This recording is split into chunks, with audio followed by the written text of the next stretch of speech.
నమస్కారం. ఘంటారావానికి స్వాగతం. ముందుగా ప్రధాన అంశాలు.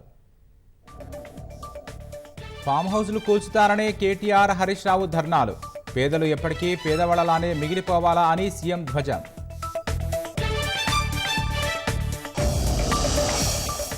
CM real estate వ్యాపారులా వ్యవహరిస్తున్నారన్న Harish Rao. Indiramma పాలన అంటే పేదల భూములు లాక్కోవడమేనా అని విమర్శ.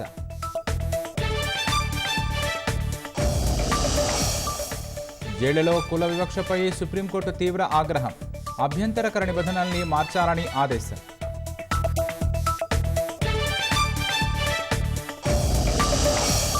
పరస్పర దాడులతో అట్టుడుగుతున్న ఇజ్రాయెల్, లెబనాన్. ప్రాణభయంతో సురక్షిత ప్రాంతాలకు వెళుతున్న ప్రజలు.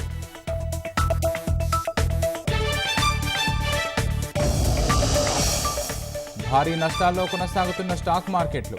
1700 పాయింట్లు కోల్పోయిన సెన్సెక్స్.